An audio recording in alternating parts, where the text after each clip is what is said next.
Okay, so good morning, everyone out there. I think we have about 10 or so attendees, so welcome. You're here for the workforce series on employer services, recruit and retain staff. So my name is Amy Paraso. I work for the New Hampshire Lodging and Restaurant Association, and I'll be your host today.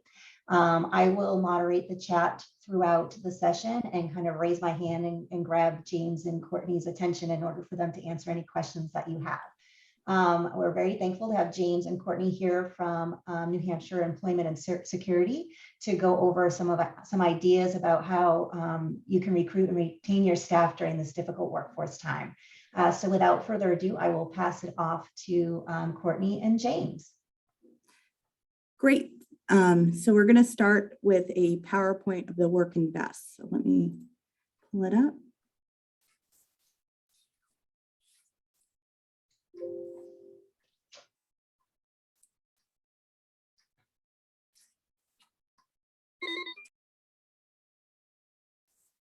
Can everybody see the PowerPoint? Yes. Yep. Okay, great. So WorkInvest is a training grant program. It's available to businesses and gives them an opportunity to upgrade their workers' skills. It provides a 50% reimbursement of company-sponsored trainings for employees. Some acceptable use of grant funds, structured on-site laboratory or classroom training, technical skills, safety, English as a second language, basic skills, quality improvement, any management and supervision, as well as any other training program that enhances the state's workforce development. WorkInvest New Hampshire, it requires a one-to-one cash match minimum. So the minimum grant allowance is $750. There is no maximum grant allowance, but any grant award of $70,000 or more must be approved by the Governor and Executive Council Committee. This process could prolong the process of getting a fully executed contract, which must be in place prior to any start of training. Please note that WorkInvest New Hampshire funds do not cover travel, lodging, or cost of meals for trainees. WorkInvest, who qualifies? It's available to any entity or co-applicant physically located or business intending to physically locate in New Hampshire. The business must pay quarterly taxes into the New Hampshire Unemployment Trust Fund in order to qualify. The business must be in compliance with all state laws and regulations, as well as be in good standing with the Secretary of State, as well as the Department of Labor. It's available for incumbent workers who are either residents of New Hampshire or who work at an entity or co-applicant that is located or intended to locate in New Hampshire. When in doubt, just reach out to us and we can guide you through the process. So the community college system is a key partner of the Job Training Fund, which was what it was formerly called. Training will be provided by vendor of entity's choice, although we will consult with the community college on each application and give them a chance to submit a proposal to the company. So if you do not have a training vendor in mind, we would recommend that you would contact the community college, as they can tailor trainings to whatever specific need of your business. This is just a quick snapshot, an example of what the application looks like. It's the first 2 pages. So the first page is just really just explaining your company, any past award that you've received, as well as just some statistical data. The second page is going to just ask you to list out all your training providers and courses that you intend on this application. Page 3 and 4 of this application, you will complete one of these for each one of the training courses that you're applying for. And then you would submit a proposal for each of those courses as well. A couple things to keep in mind. Application should be submitted 60 days in advance of the anticipated training start date. Please do not schedule any trainings less than 2 months prior to when you're submitting that application. This is important for planning purposes since no training can be funded unless a contract has been approved by the governor and council. I mean, not the governor, the Office of the Attorney General, excuse me. And again, any grant application seeking funds totaling $70,000 or more has to be approved by the governor and council, which could prolong the process a little bit. So this last page, I've given you a website link to all WorkInvest forms, as well as the program rules and a guide to how to submit that application, as well as our contact information. So please feel free to reach out and we can guide you along the way. That's it. Hey, Courtney. Yes. So I just have a couple of follow-up questions. And of course, as I'm talking, there's multiple emergency vehicles going by, so apologies. So the first question is just to clarify. So this could be used on an incumbent worker that already works for your current establishment, or if you have found someone that you would like to hire and possibly put through training, you just need to make sure that this paperwork is in place before they're hired. Correct. Okay. Yep. And just for everyone on the phone, just to give you an idea of some trainings that you could use in this space. So for example, the New Hampshire Lodging and Restaurant Association uses this grant for our Granite State College program that we run, the Fundamentals of Hospitality.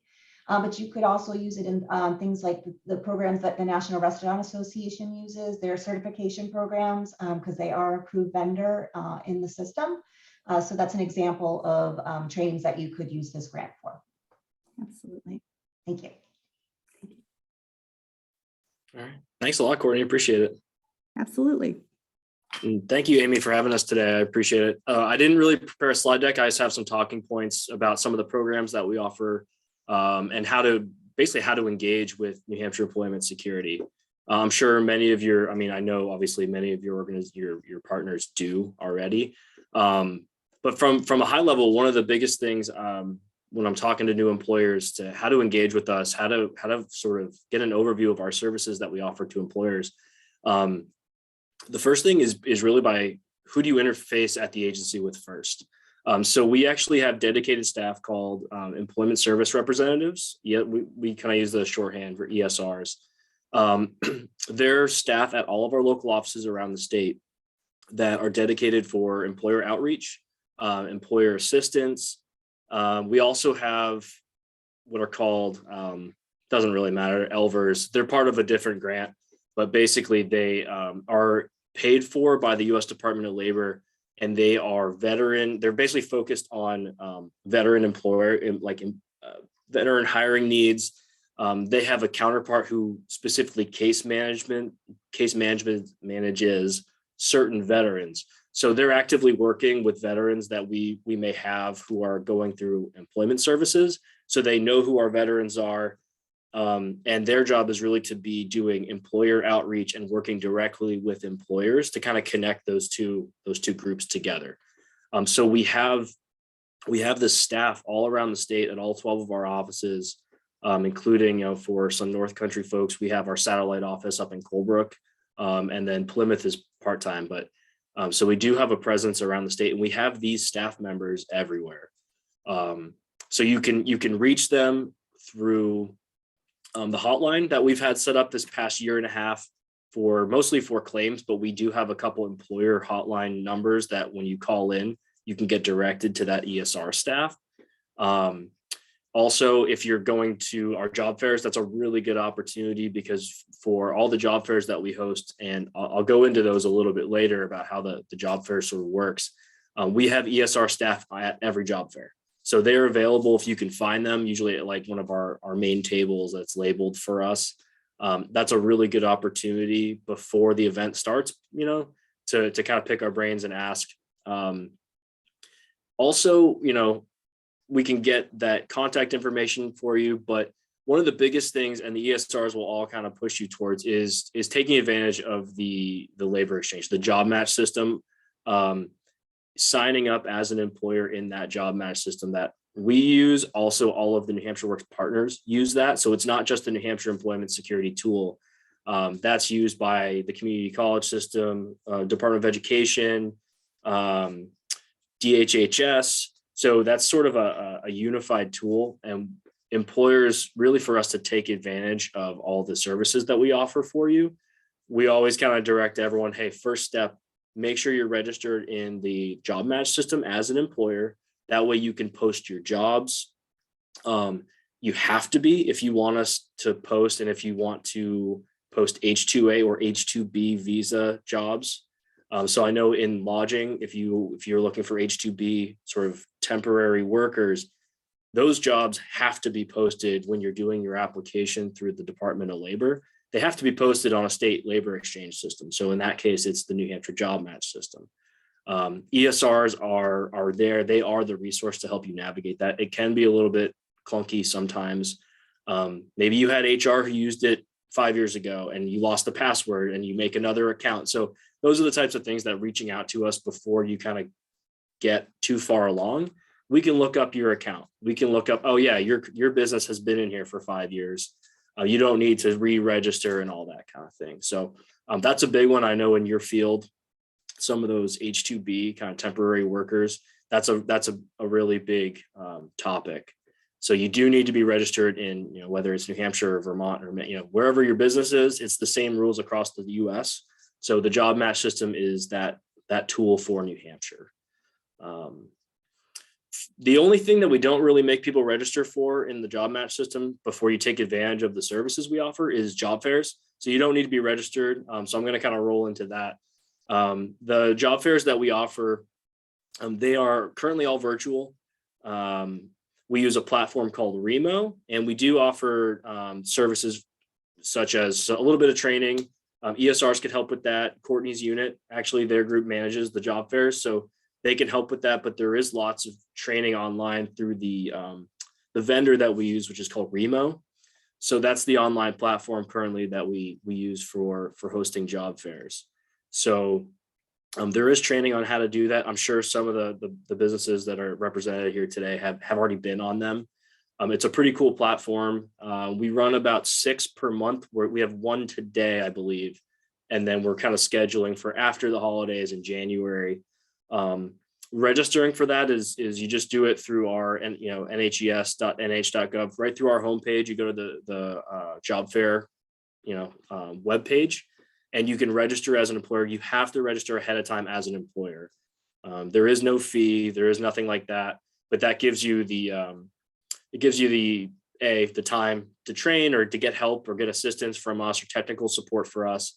But it gives us we have to have time to build, how many floors do we need? How many tables do we need? So I highly recommend job fairs. Again, you don't need to be registered in the job match system for that. But if you do intend to post jobs, we definitely recommend kind of using the whole system, and obviously all of our staff will tell you to kind of go through the process.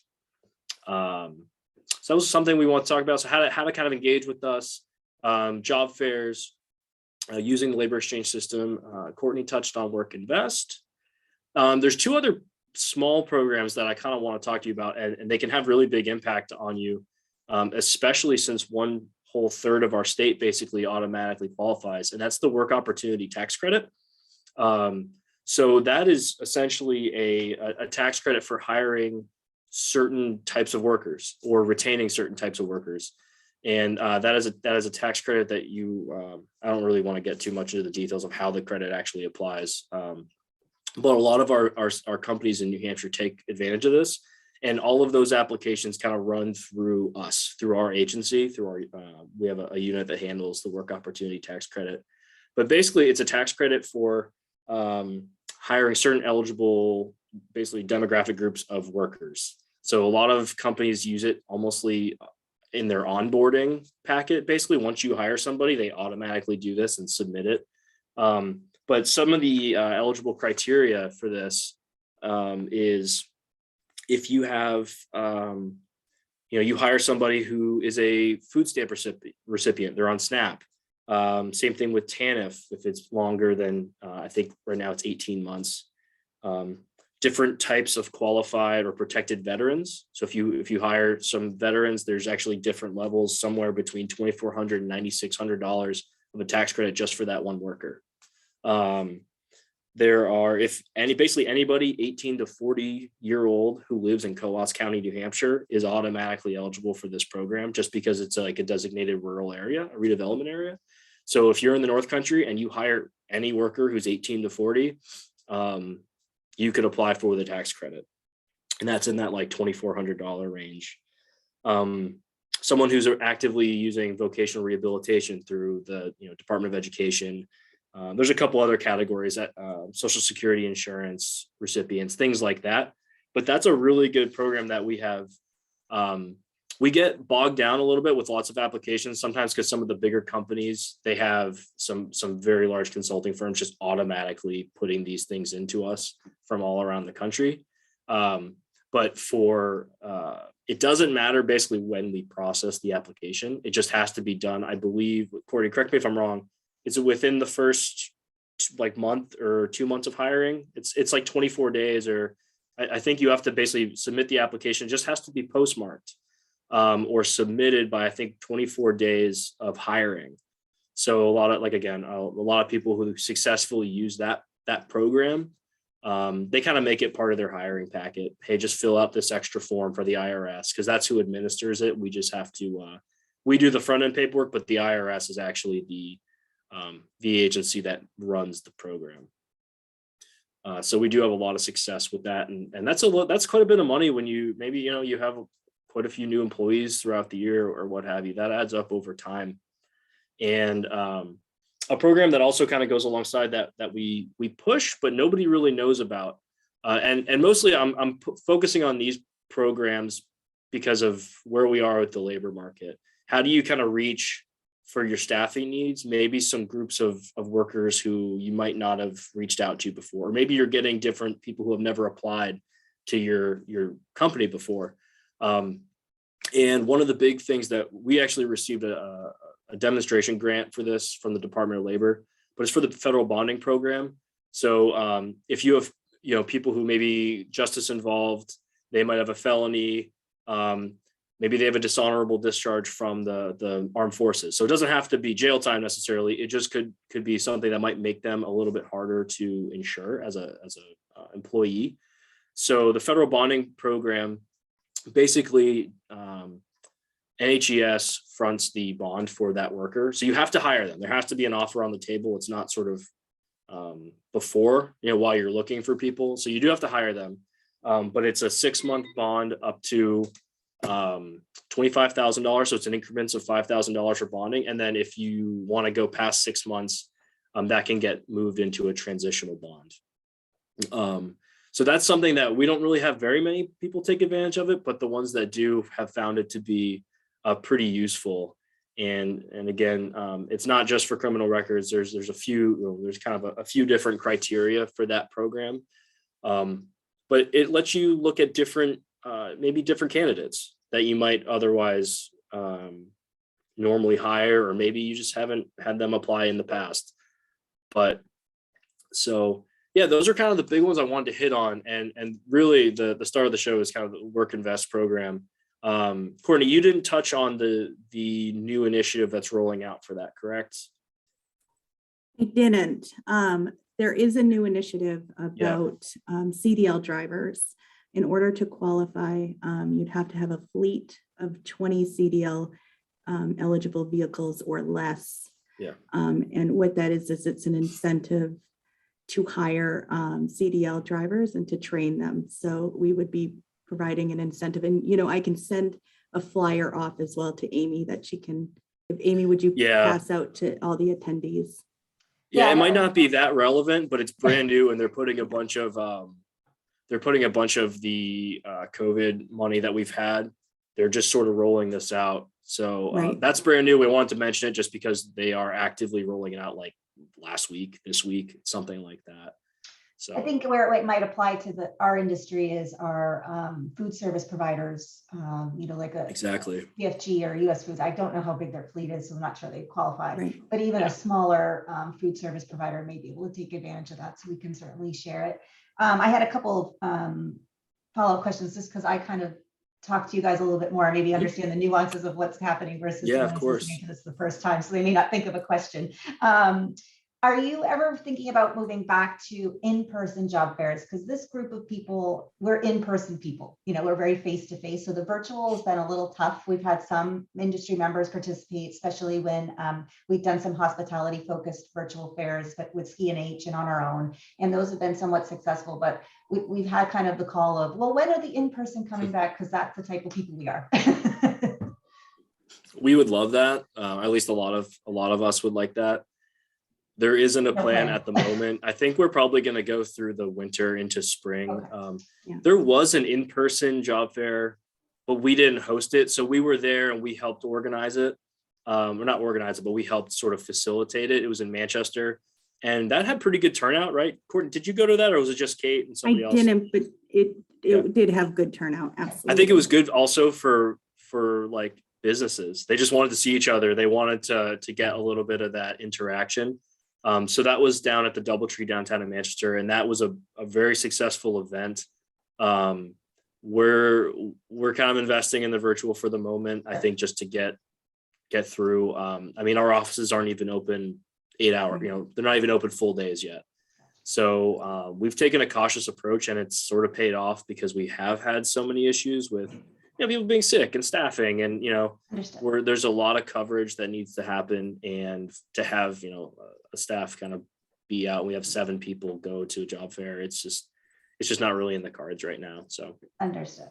So, and I just wanted to put a plug that in terms of the federal bonding program, I don't know if any of our members are using it, but we are actively having conversations with the Department of Corrections, often working how to work together, how to connect people who are moving into transitional housing or onto probation or whatever. So keep that in mind, as well as, what we're trying to do is connect with them to get a list of people coming out of the system and who are looking for jobs specifically, possibly in the hospitality industry. So that's been our work in progress.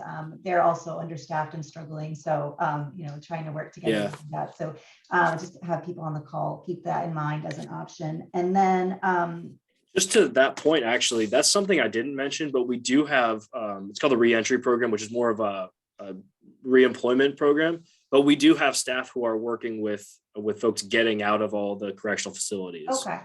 Same Maybe thing. that's an easier path for me versus. There's that. And also I know Work Ready, which is that sort of soft skills program through the community college system. They are in all the correctional facilities also. Yeah. So they're a good resource for maybe you can connect with them also.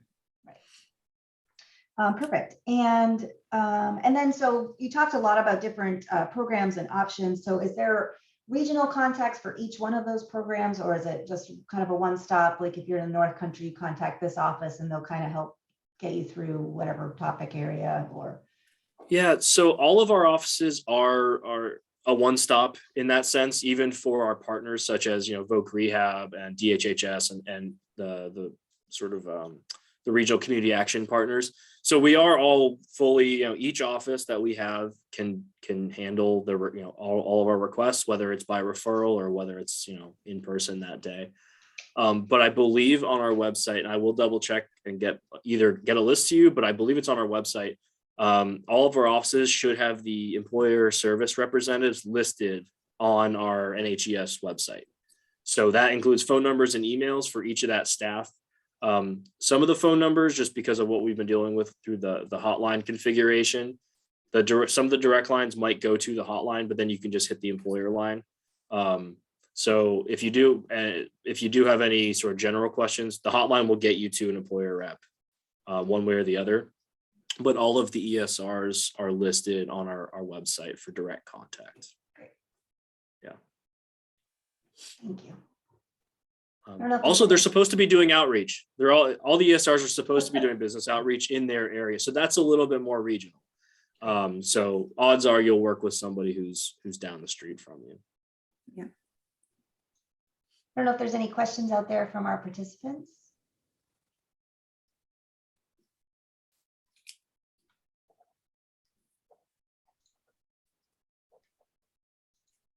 Look like it. Do you have additional information to share, James or Courtney? I do not. That's good. There's probably I'll think of a couple things we get off that I'll send to you. Okay. Especially what I'm going to do when we get off, I'll double check that the list of ESRs is complete on our website. And if it isn't, I'll send you an updated list. Okay. So one last call out for any questions out there. I will, as mentioned, this is a recorded webinar, so you can review it. And Courtney has asked me to send out her PowerPoint as well, so you'll receive that. I'm going to hang tight for a little bit in case James has additional information to share with us, and then I will make sure that I send everything along all at once. So if there aren't, oh, sorry, question just popped up. Here we go. Oh, Linda just wanted to say that it was informative and she's going to reach out to someone about tax credits. So that's perfect. Perfect. Good. So that's good. Thank you, Linda. I'm glad you could join us. All right. So I will, if there's no more additional questions or content to share, then we'll end the webinar. And I just want to thank you, James and Courtney, for joining us and sharing this information. It's a content that we, don't necessarily think of or reach on our own. So we're grateful for you to share that with us. Thank you so much, Amy. I really appreciate the opportunity, and thank you everyone for attending. I appreciate it. Great. Thank Yes, you. thank Have a you. good day. Take care. Bye.